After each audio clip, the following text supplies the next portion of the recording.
Hello, welcome to Module 2. I hope that Module 1 was amazing for you. I hope you've also done the activities. Please, learning in this industry is not for learning's sake, right? Learning in this industry is for doing, right? What we really want is growth. What determines your income is growth. Learning alone is personal development. Personal growth is learning plus executing what you've learned, right? So if you haven't done the activity for last week, for the last class, please do it. And for those of us who are just joining us, because this is like the last opportunity that people have to join us. For those of you that are just joining us, it's important that you do the what do they call it? You take the first class. Please take the first class before you review this one. If you haven't taken the first class, please pause this, go back, take that first class, do the activities, and then you come back for this one, right? So quickly, let's run into this class. Prospecting and the inviting formula, right? In this industry, nothing changes until somebody buys, and so we have to be able to prospect. Again, in my usual fashion, like I mentioned earlier, I'm going to make sure that every single time I start my class, I start it with this explanation so that every one of us learn and it's clear on a daily basis exactly how money is made in this industry, right? Because once it becomes front and center present in your mind, it'll be easy for you to be able to execute and do what you must do. So don't forget, in traditional marketing, products move this way, right? Of course, you have importers, wholesalers, advertisers, retailers, and consumers. So this is how it moves, right? But this model is sort of obsolete, right? So what happens is that network marketing created a model where product moves straight to consumer, and all the benefits that go to these people here, which in most cases, according to marketing experts, represent 85% of the cost of the product, go to these people down here. So here you would have, different types of distributors and users at different levels, right? So very, very important, so once you understand this, it's easy to know that, look, all the money that comes to us is the money that usually would go to all of the advertising agencies. And trust me, it's a lot of money. So just think about an advertising agency like DDB, or, and say DDB has one major client, let's say Etisalat, right? 90% of their revenue, is, maybe from that company. And if DDB does 5, 6, 7 billion naira a year in revenue, it'll be because Etisalat's, rather Nine Mobile's advertising budget is somewhere close to that. So just think about the company, Nine Mobile, and just their advertising budget is feeding almost thousands of employees in another company. Now imagine if all that money comes to a group of people who are actually using the product, right? Such an amazing thing, to think about how money is generated in this industry. It's also the reason why there's a lot of money to go around, tons and tons, because each of this industry represents billions and billions and billions that should have gone to either one of these guys, but it's coming straight to you. Very, very important. Don't also forget why people join this industry. I'm going to be using this, first 3-4 slides. I'm going to be sharing it every single time, because it has to be front and center in our head. Most of us, get people to take a look at this industry for extra income, but don't forget, some people want extra income, yes. Some people want financial freedom. Some people want personal development. Some people are looking for opportunity to help others, right? And they're looking for a plan, a strategy, a structure to be able to help people become successful. and network marketing can provide that for them. Some people, like for example, for myself, when I started out, it was because I wanted to meet more people. So some people are looking for where to meet good quality people. So that's also a factor. Some people are looking for more time. I mean, just think about a woman who currently works in the bank and has a baby, right? They'll give her maybe 2 or 3 months leave, but after that, I mean, she has to go to work. That type of person, would rather do something else if whatever it is that she's doing could replace her current income, because she would want more time with her children, right? She would want more time with her baby. So every time she goes to work, she's pained because, I mean, I remember when we had our son, and of course I've always been an entrepreneur. So I remember, close to my office, I was going to, put my child in a daycare, and I resumed my office at 9. So I just wanted to have a place where he could stay just for a couple of hours. For myself and my wife, we work in the same office. So we decided, okay, we're going to go drop him off. So they asked us, okay, what plan do you want? I said, what do you mean by plan? They said, okay, you could drop him off at 9 to pick him up at 2. You could drop him off at 10 to pick him up at 2. You could also drop him off at 5 a.m. to pick him up at 9 p.m. I'm like, do people actually do that? And they say, oh yeah. I mean, think about somebody who has to make it to the bank by 7, would come here, drop the child off at 5, 6, go to work, leave work, get here by 9 and pick up the child. I'm like, that is crazy. So that kind of person needs more time, isn't it? She might not listen to you if you say more money, because more money means working more hours. But if you play the time card, she would most likely say, okay, what can I do to get myself more free time? Some people want to do this because they want to own their own businesses. Some people want to do this because they want to leave a legacy. So you have to be able to help people identify exactly what they want to achieve so that you can help them reach it, right? Okay, so again, don't forget the ultimate formula: people, volume, momentum, check. And of all these factors, what's the most important factor? People. People are the most important factor. And so that's why we're talking today about prospecting. Prospecting leads to recruiting. So we're talking today about prospecting and the inviting formula. Important. So what is prospecting? Prospecting, it is the process of finding qualified people. The key word here is qualified people. A qualified person, in a general sense of the word, is somebody who needs your product, can afford your product, and is willing to, somebody who is willing and able to participate in your business, right? But in the network marketing space, there's also an additional definition, and we'll get to that in a minute. So it's the process of finding qualified people and generating interest in them towards your business. So finding qualified people, then generating interest in them towards your business, right? That's what prospecting means. It means that you're finding people who are qualified, meaning that they are willing and able to buy your products or engage in your business, and then you also then generate interest in them to be able to do that, right? Now, specifically to this industry, a qualified prospect is somebody who has a desire for one or more of the 8 things network marketing delivers on. Don't forget, network marketing delivers on extra income, delivers on financial freedom, delivers on personal development, delivers on helping people, helping others, delivers on meeting people, delivers on more time, delivers on owning your business, and delivers on leaving a legacy. Very, very important. If you have read Questions Are the Answers that I sent, you should know this by now, right? Very, very, very important. So a qualified prospect is somebody who has a need for all of these things, right?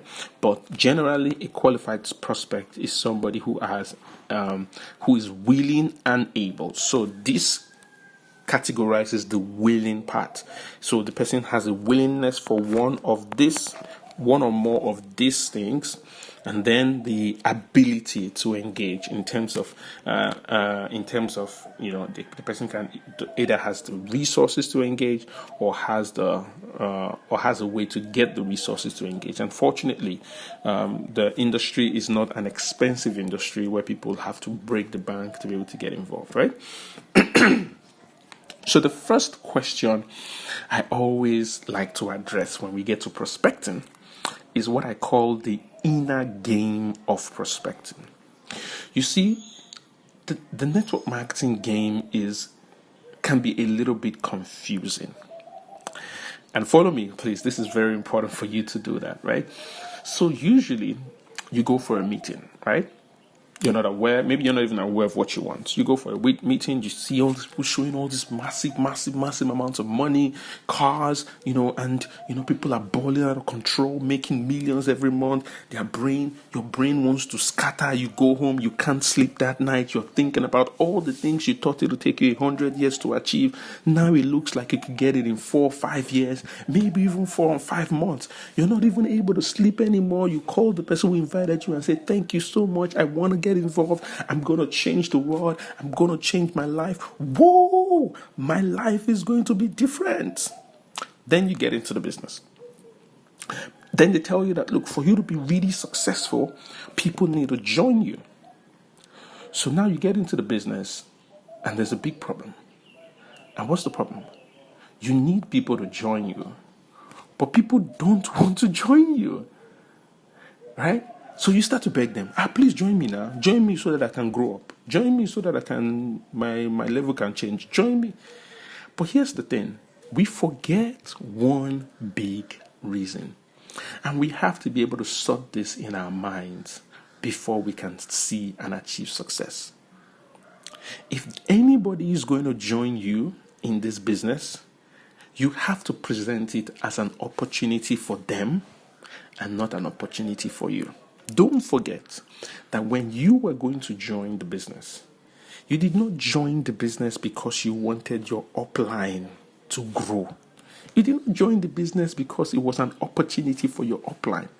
When you went home that night and you couldn't sleep, what you were thinking about was, this could just be my opportunity. So what that means is that in our minds, we need to shift. Once we get into this industry, we need to shift from, this is an opportunity for me, to this is an opportunity for them. All right? And the easiest way, so the question now is, how do you shift in your mind when you haven't achieved success? Because sometimes it's easier to see it as an opportunity for them when you are successful. But what if you're not successful? You just started, you've not signed up anybody, but how do you do that? The easiest way I know to help you do that is to help you with a small mental shift. So I need you to follow me on this story. So imagine, for example, that you live in Lagos, for example, right? And you get a call from a friend who works with the DSS. This is a hypothetical call, right? And your friend calls you and says that, Ezekiel, I just got some information from our internal, whatever, and I don't want you to tell anybody. I don't want you to, shout about it, but I just need you to help some people that that on Tuesday next week, in 5 days' time, there would be a bomb blast in Abuja. Let's say there'll be a bomb blast in Dutse district in Abuja. So if you know anybody, or let's say Wuse district in Abuja. So if you know anybody, don't tell them the reason why. Just call them and just tell them that, please, so on Tuesday at 12 noon, they should not come to that place. Because if you tell everybody, it will create panic and they will not be able to catch the people.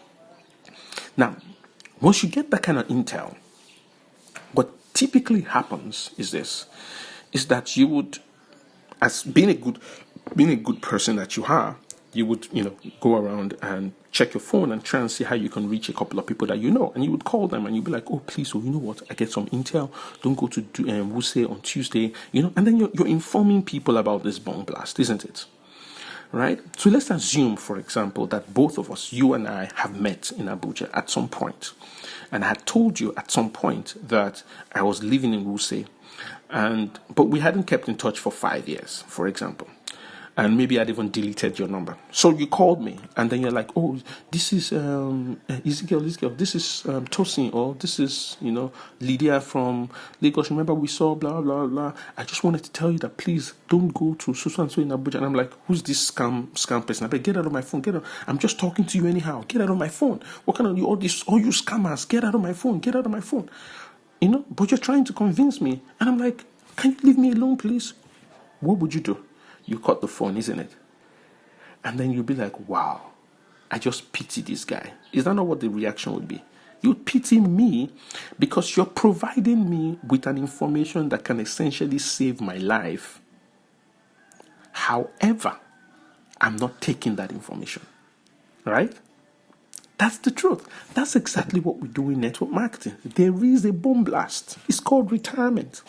Every one of us are going to get to a point where we are not able to work for as hard or for as long, or we will not be allowed to work for as long. Some people, they would get to retirement, it means being tired. Some people, retirement will get to them, it means being fired.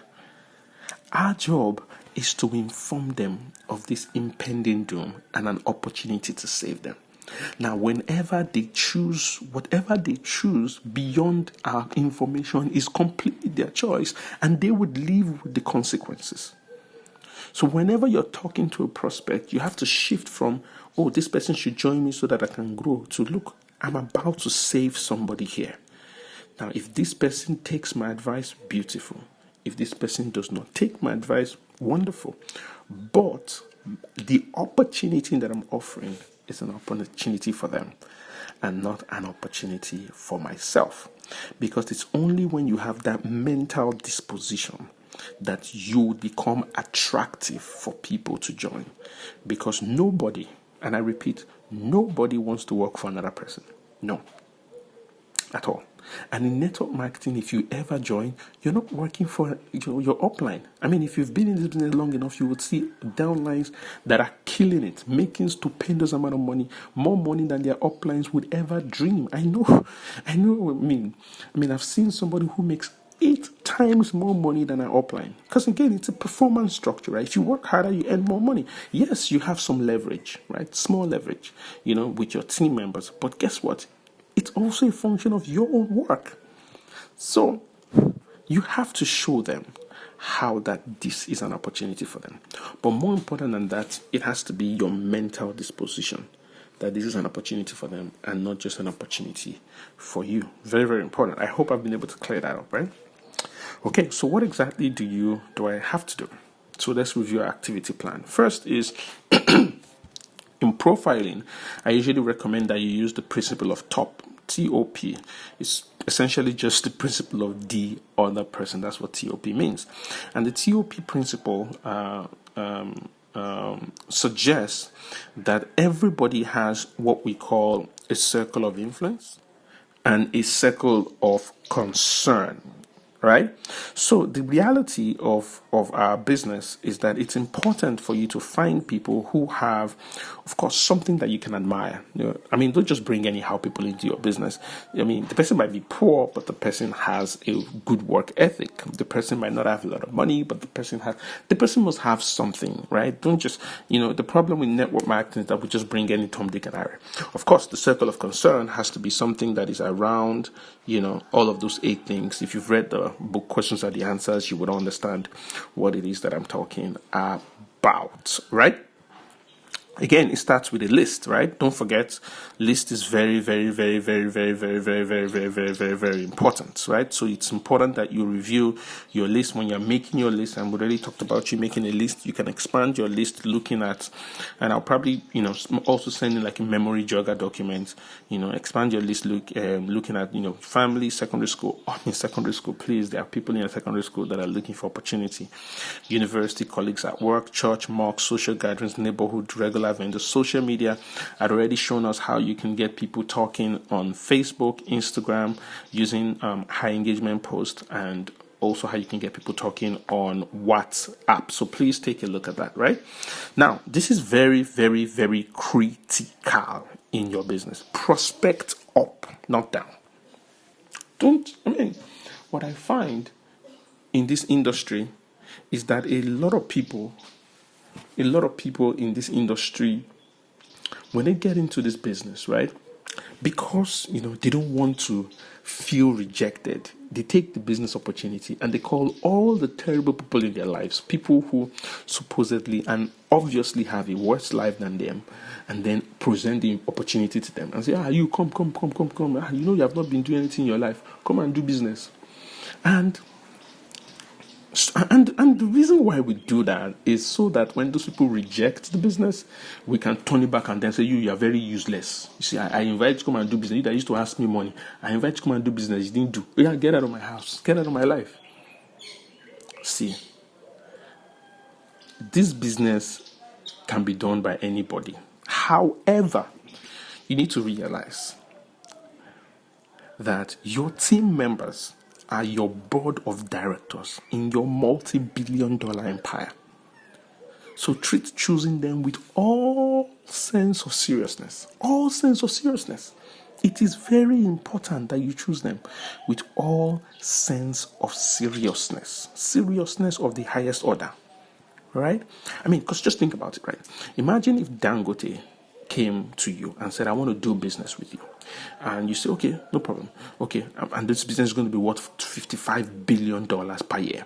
So I want you right now, as you're talking to me, I'm going to give you 6 months. I want you to go and pull together a team of people that you're going to work with, because this is such a huge project, right? Go and bring a team of people you're going to work with, right? I want you to bring a team of 200 people that you're going to work with. So 6 months from now, we will have a meeting.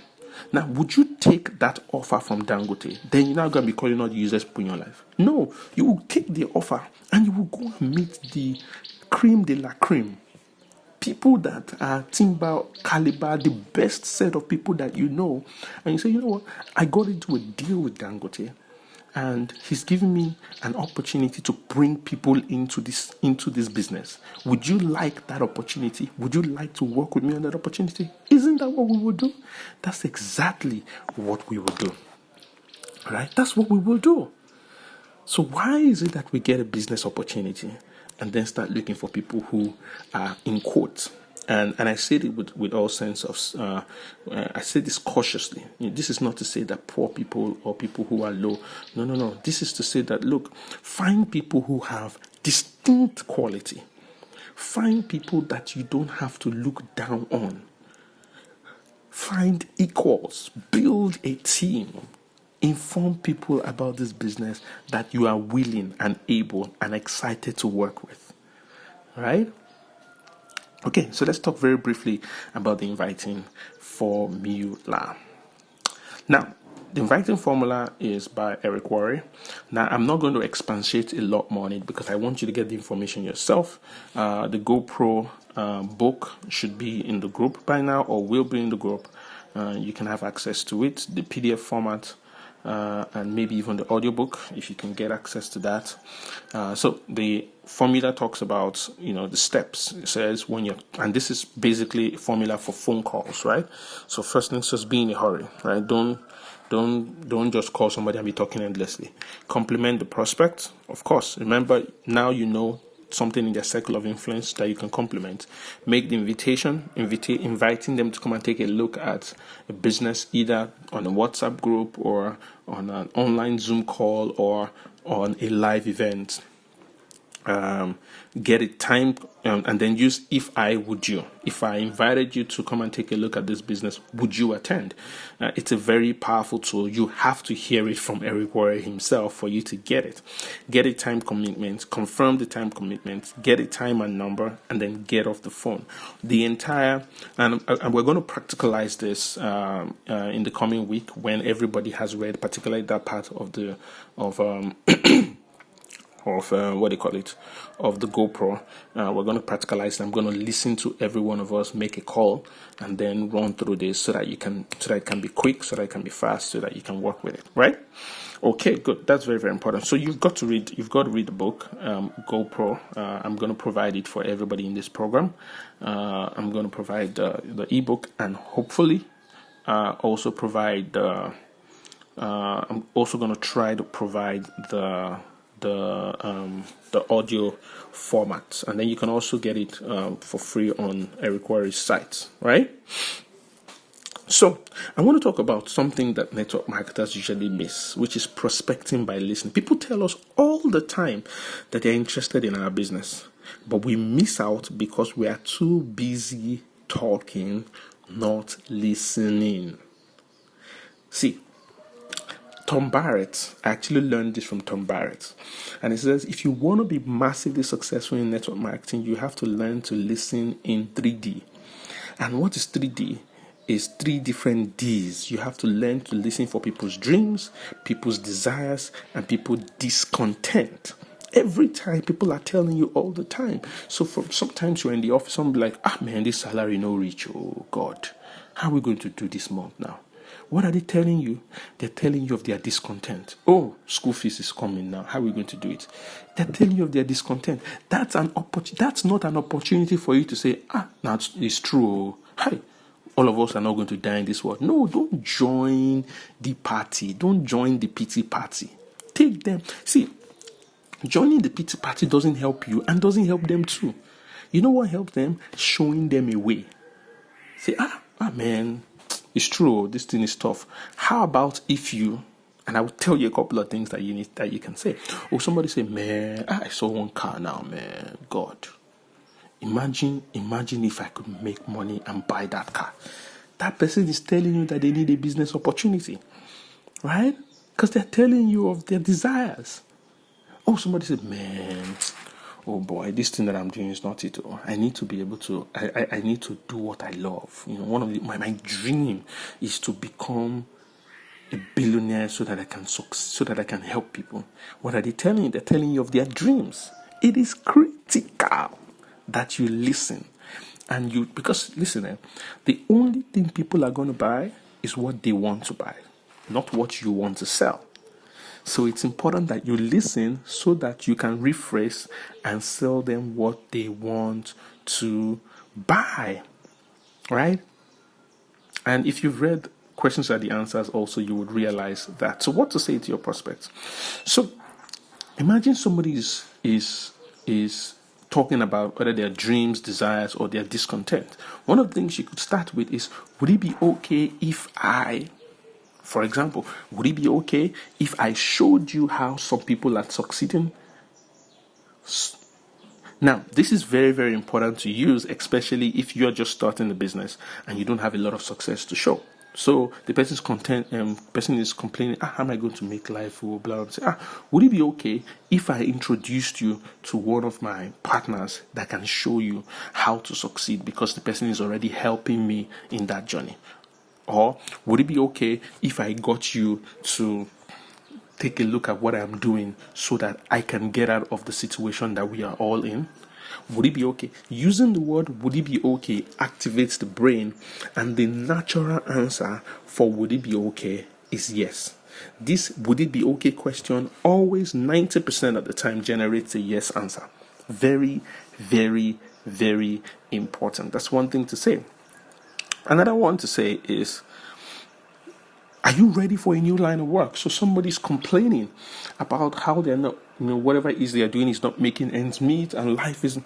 I'm like, are you ready for a new line of work? And the person said, how do you mean? Then you go back to, would it be okay if I showed you, or if I introduced you, or if I let you see, or if I, and the person said, oh, great. Then you can then go back to inviting formula and says, if I invited you to take a meeting to sit down with my partner, would you attend? Do you get the flow now? Right? Good. Another thing to say is, somebody's complaining and all that kind of stuff. How much money would help you make a huge change in your work or life? In fact, this can even be a high engagement post on Facebook. How much money would help you make a huge change in your work or life? Now, if you put that on Facebook, people will write stupendous amounts. Some people write 100 billion, 100 trillion. You know what you do? Remember the first model? You go to their DMs, you respond to them, you come back to the comments and say, sent you a DM. Because no matter what they write, whether they write 5 million or 500 billion, it's an indication that they are admitting that they want something, right? So somebody's talking about how this company is not working hard, is not doing anything. And beautiful question. How long do you intend to work for this company? How long? Some people have never thought about that. Be the one to ask them, how long do you intend to work for this company? Or how long do you intend to work in this industry? And guess what? As they answer, again, the question, would it be okay if I showed you a different industry that could be as profitable? And then you take the conversation up from there. Isn't it beautiful? Don't forget that the goal of prospecting and inviting is to get them to a point where they are ready to see some more information by either coming to a meeting, the presentation meetings that you have, join an online presentation, which is what a lot of us do now, or having to share a video with them that they can take a look at the business and all that, or have a one-on-one with you. Right? I'm going to show you how to do a one-on-one, but don't try to do everything at the same time. So don't meet somebody in one day, tell them would it be okay, and then still want to present to them. No. Don't forget, Eric Warren says, be in a hurry. Right? If you meet Dangote, you're not going to discuss everything in the first day, right? There's going to be a time, right? You have to be like a very fine guy that's trying to toast a babe. Don't say everything in the first day. You say some things, you go, you do another one. Do you understand? Good. So don't forget, 5 people a day bring success your way. The greatest network marketers in the world do 5 people a day. It doesn't take a lot of time to do 5 people a day. Estimated amount of time that it takes to do 5 people a day is 15 minutes. So if you can find focused 15 minutes, what most of us don't do is that we don't focus. We spend 2 hours thinking about the 15 minutes that we're going to do instead of just doing the 15 minutes. Right? The thief of network marketing success is lack of focus, according to Eric Ware. So, activity for this week is for you to use all of the channels that we've talked about to prospect 5 people a day and use all the skills. So I want you to come back and then give me feedback. I will still drop one more activity after this video. Thank you so much. I hope this class has been as amazing as you hoped it would. And let us keep going, right? Have a fantastic, fantastic day. Bye-bye.